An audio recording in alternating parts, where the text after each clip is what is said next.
Aguet, petit village niché dans l'une des plus belles rades de la côte, est le rubis de la Côte d'Azur. Il est également la porte du massif classé de l'Esterel. Idéalement situé dans le triangle Monaco, Saint-Tropez, les gorges du Verdon, on y apprécie en moyenne 300 jours de soleil par an. La baie d'Aguet, très abritée, séduit les navigateurs. Attirés par la douceur de son climat, son ensoleillement, ses rochers rouges et la mer d'un bleu intense, des peintres, des musiciens, écrivains et personnalités politiques séjournèrent et y possèdent des résidences. Aguet fait partie de la commune de Saint-Raphaël. Les 36 km de littoral dentelé offrent plus de 30 plages variées. Sable fin ou galets, littoral ombragé, criques et calanques isolées. La plage de sable d'Aguet, nichée au creux de la baie, fait plus ou moins 1 km de long. Une partie de la plage est publique. En saison, vous y trouverez des points douches et une surveillance est assurée par 2 postes de pompiers. L'autre partie est une plage privée avec location de matelas et parasols. Située à l'est de la rade d'Aguet, la plage de la Baumette est un petit havre de paix au sable fin et à l'eau turquoise. Aux abords d'Aguet, dans les quartiers du Traya, Antéor, Canlon et Le Dramont, il y a aussi une multitude de petites plages et de calanques, comme la plage du Canlon, la plage du Débarquement,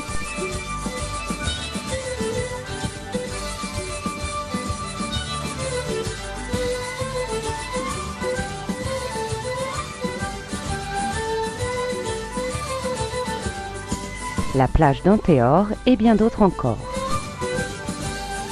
Aguet est un village écologique d'avant-garde, avec la porte naturelle du massif de l'Esterel, dont 13 000 hectares sont classés et bénéficient d'une protection pour la faune et la flore très variée qui y vit et se développe. La plage de la rade d'Aguet a bénéficié d'un important programme écologique de valorisation et de préservation avec Écoplage.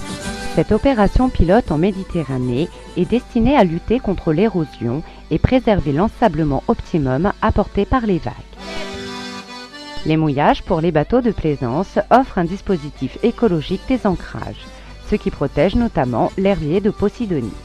114 bateaux peuvent ainsi être accueillis. La municipalité a installé des poubelles flottantes à usage des plaisanciers. Pour les petits écrans, beaucoup de loisirs et sports nautiques sont à pratiquer en saison. Ski nautique, wakeboard, parachute ascensionnel, jet ski. Plongée sous-marine et plongée libre. La côte de Saint-Raphaël est un haut lieu pour ces sports suite aux nombreux naufrages de l'Antiquité à nos jours. La base de voile de la plage d'Aguet, canoë-kayak, planche à voile, bateau à vision sous-marine pour découvrir les fonds marins. Balade en bateau vers Saint-Tropez, île Sainte-Marguerite et les Calanques. Location de bateau. Pour les sports terrestres, le massif classé de l'Esterel vous offre la possibilité de profiter des balades à pied, en VTT, à cheval ou 4x4 pour découvrir des somptueux paysages de ce massif surplombant la Méditerranée.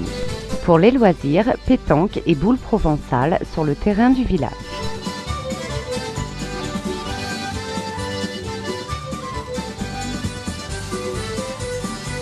Tennis, parc d'aventure, paintball, cartes nautiques, quad au quartier du Dramont. Les marchés, au village le mercredi, Saint-Tropez le mardi et samedi, Ventimille le vendredi et San Remo le samedi.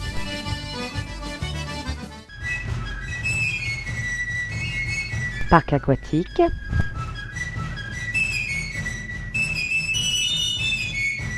Luna Park à Fréjus. Deux golfs 18 trous et deux golfs 9 trous sur Aguet et Saint-Raphaël, le casino de Saint-Raphaël. Pour accoster, plusieurs ports de plaisance. Le port d'Aguet,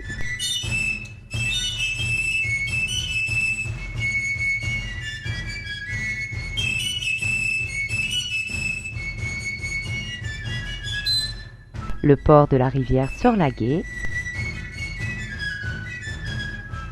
les ancres à vis dans la rade d'Aguet, le port du Poussail au Dramont et quelques amarrages dans l'anse du viaduc à Antéor. En toute saison, pour un court ou long séjour, les hébergements sont nombreux et variés. D'Aguet au quartier du Dramont, Canlon, Antéor ou Le Traya, un large choix d'hôtels, de campings, chambres d'hôtes, meublés en location, résidences de vacances ou maisons familiales vous accueillent pour une nuit, à la semaine ou au mois. Notre centrale de réservation Terre et Mer peut vous aider gratuitement dans votre recherche et vos réservations. Les quartiers et les commerces vous ouvrent leurs portes.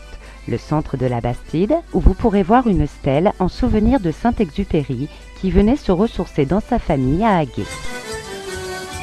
La place Jagnetti et le centre commercial du bord de mer. Les marines d'Aguet. Aguet Village. La rue commerçante de Capesterel.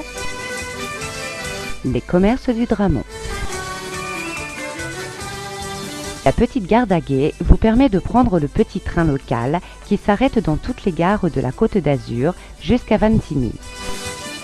L'église d'Aguet où s'est marié Saint-Exupéry. Un éventail de festivités vous sont proposées tout au long de l'année. La fête du Mimosa en février, la fête des pêcheurs, fête de la musique, joutes provençales, différentes expositions sur la faune, les plantes ou les peintres. Fêtes foraines, des concerts par divers groupes locaux, marché agathonien et ses spécialités régionales, festival de jazz et les fêtes d'Aguet durant 4 jours consécutifs, le dernier week-end de juillet. Semaine varoise de la randonnée pédestre en octobre. Exposition et animation sur le débarquement du 15 août 1944. Plusieurs feux d'artifice en saison tirés en mer dans la rade.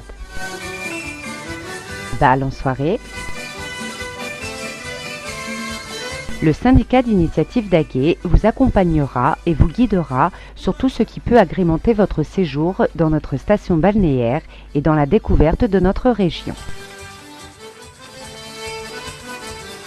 L'Estérel, ce mot très connu qu'on en voit de partout dans toutes les enseignes, a plusieurs versions. Certains vous parleront du massif le plus à l'est, d'autres du mot latin esterilis, désignant une terre stérile. D'origine volcanique, née il y a à peu près 280 millions d'années, à la fin de l'ère primaire, les mouvements de l'écorce terrestre ont donné naissance à ces roches rouges, composées de phosphate, mica et quartz, appelées la rhyolite. Organisée comme un grand fer à cheval, elle pointe du sud, vers le cap Dramont, puis progresse d'est en ouest par les sommets du pic de l'Ours, des Sulières et du Molinais. Ce grand fer à cheval, orienté d'ouest en est, donne l'idée d'un énorme volcan au sommet pouvant atteindre 1000 mètres d'altitude. L'érosion a modelé son relief et donné naissance à ces paysages magnifiques. En son milieu, des petits vallons drainent du nord au sud, en passant par les ravins du Malin-Fernet, de la Cave, du Pertus, pour terminer dans la baie d'Aguet. La végétation de l'Estérel est composée de pins maritimes, de chênes verts, de chênes lièges, des cerfs sangliers, des chevreuils, de l'aigle royal au hibou grand-duc. Une faune sauvage variée vit dans cet espace naturel. Nous allons ensemble découvrir tout ce sommet en faisant le tour de ce grand fer à cheval. Nous partons d'Aguet et de sa baie incomparable. L'Estérel commence au cap Dramont, petit bout de massif séparé par l'agglomération. C'est un véritable condensé de la diversité biologique. C'est Calanque, l'île d'Or, qui inspira Hergé pour la couverture de l'album Tintin et l'île Noire. Des peuplades vivant au bord de mer entretenaient un petit feu en son sommet, qui ravivait dès que les morts et sarrasins étaient aperçus en baie d'Aguet. Ainsi alertés, ils pouvaient se réfugier à l'intérieur de la forêt. Balade très facile, elle vous donnera l'envie de découvrir un peu plus ces paysages. Nous sommes au Cap Roux, sentinelle de l'Estérel. Au soleil couchant, il s'embrase et devient de plus en plus rouge. Les gens d'ici l'ont appelé ainsi pour cette raison. Au pied du Cap Roux, nous trouvons la grotte de la Sainte-Baume, où vécut en l'an 400 de notre ère un moine ermite. Père fondateur du monastère d'une des îles de Lérins, baptisé de son nom, l'île Saint-Honorat. L'ascension du Cap Roux se fait soit par le bord de mer, au départ de la pointe de l'observatoire, soit par l'intérieur, au départ du parking de la Sainte-Baume. Une fois l'ascension terminée, à 450 mètres d'altitude, vous serez récompensé par un tour d'horizon magnifique de l'Italie, Ventimille, au massif des Morts, Saint-Tropez. Plus à l'intérieur de la forêt, d'autres sommets vont vous attirer. Le challenge voudra qu'on les fasse tous. Plus au nord, le pic de l'Ours est son émetteur de télévision. Depuis le col Notre-Dame, son ascension est facile. On pourra en faire le tour par un sentier pédestre, permettant des vues plus intérieures du massif. Tout au nord domine le sommet des Suvières, partie de forêt jamais parcourue par l'incendie. Vous trouverez une végétation exceptionnelle, les Suvières, composées de chênes verts, chênes lièges, chênes pubescents. Au pied des Suvières, la maison forestière des Trois Termes, point de convergence des trois communes, Saint-Raphaël, Fréjus et Mandelieu, comme celle du Tréas, du Gratadis, de la Louve, permettre aux forestiers d'y vivre à l'année et d'assurer une protection rapprochée de la forêt. L'Estérel est fragile, surtout en été. Un simple mégot jeté par une portière, un barbecue mal éteint, c'est ensuite la forêt qui paie un lourd tribut. Soyons respectueux et vigilants. Pour terminer le tour du fer à cheval, il ne reste plus que le Mont Vinaigre, point culminant du massif. Près du village des Adrets, on y accède en voiture, mais aussi à pied. Pour les plus courageux, à 618 mètres d'altitude, le tour d'horizon est parfait. Au sommet du Mont Vinaigre, l'été, la tour de vigie est notre ange gardienne. Les fumées suspectes seront repérées rapidement et l'alerte aussitôt donnée. Afin de garder un souvenir des baies de Saint-Raphaël, Fréjus, Saint-Aiguffe et les Isambres, je vous conseille un dernier petit sommet, l'enfant du Mont Vinaigre, le sommet de l'Aigre. C'est par le GR 49 que l'on y accède au départ de la maison forestière du Malpais. Toutes ces belles promenades feront comprendre pourquoi il fait bon vivre près de l'Estérel. J'appartiens à la grande famille des forestiers, mais ici, avec mes amis, nous avons voulu vous faire partager notre passion de l'Estérel. 3 mots simples peuvent résumer cette passion. Découvrir, comprendre, protéger. Découvrir par ce beau reportage. Comprendre par les balades organisées par l'Office du tourisme avec les forestiers. Protéger tous ensemble pour garder ce massif le plus intact possible pour les générations futures. Bonjour. En tant que président du syndicat d'initiative d'Aguet et en conclusion de la mise en valeur de notre secteur touristique, je tiens à remercier M. Bernard Bietta, technicien ONF, qui vient comme d'habitude de nous balader dans le massif de l'Estérel. Merci à l'ONF et aux techniciens de TDF qui nous ont permis de filmer les hauts sommets de cet Estérel tant convoité. Merci à M. Gazny, membre du conseil d'administration du syndicat d'initiative, responsable de la mise à jour de notre site. Merci à mes collègues du syndicat d'initiative qui m'ont donné le feu vert à l'élaboration du film préparé par la société VVL, dirigée par M. Gagère. Et je terminerai par une note provençale: si l'iven est un jour, l'iriven est toujours. Je traduis: si tu viens un jour dans notre région, tu y reviendras pour toujours.